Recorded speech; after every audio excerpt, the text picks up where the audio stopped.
வணக்கம் சகோஸ். இன்னைக்கு நம்ம என்ன பார்க்க போறோம்னா, நான் ரொம்பவுமே அண்டர் வெயிட்ல இருக்கிறதுனால எப்படியாவது வெயிட் கெயின் பண்ணணும் அப்படின்றத ஒரு சீரிஸா போடலான்னு நெனச்சேன். அதோடைய டே 1 தான் பார்க்க போறோம். மார்னிங் எழுந்ததுமே என்னோட ஹஸ்பண்ட் எனக்காக கோக்னட் வாட்டர் வந்து குடுத்தாங்க. ஏன்னா என்னோட பாடி நேச்சுரலாவே ரொம்பவுமே ஹீட்டா இருக்கும். அதனால தான் என்னால வெயிட் கெயின் பண்ண முடியலன்ட்டு கோக்னட் வாட்டர் சாப்பிட்டேன். அதுக்கப்புறம் கொஞ்சம் நேரம் கழிச்சு நைட்டு ஊற வச்ச பழைய சாதம் இருந்தது. அது கொஞ்சமா சாப்பிட்டுட்டு பிரேக்ஃபாஸ்ட்டுக்கு வந்து இன்றைக்கி பூரியும் கிழங்கும் தான் செஞ்சிட்ருந்தேன். அதில் பொட்டேட்டோ வந்து ரொம்பவுமே நம்மளுக்கு வந்து வெயிட் கெயினுக்கு ஹெல்ப்ஃபுல்லாக இருக்கும். ஸோ அதுதான் நான் சாப்பிட்டேன். மதியானம் ஒரு 11:00 வந்துட்டு மேங்கோ ஜூஸ் வந்துட்டு பண்ணி பாப்பாக்கும் நானும் சாப்பிட்டோம். அண்ட் மதியானம் ரைஸ் என்னன்னு பார்த்தீங்கன்னா, டொமேட்டோ ரைஸும் ஆம்லெட்டும் வச்சு சாப்பிட்டோம்.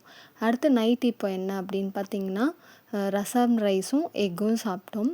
ஸோ வெயிட் கெயின் பண்ணுறதுக்கு உங்களுக்கு தெரிஞ்ச டிப்ஸையும் கமெண்ட்டில் சொல்லுங்கள். அது இன்னமுமே எனக்கு யூஸ்ஃபுல்லாக இருக்கும். Thank you.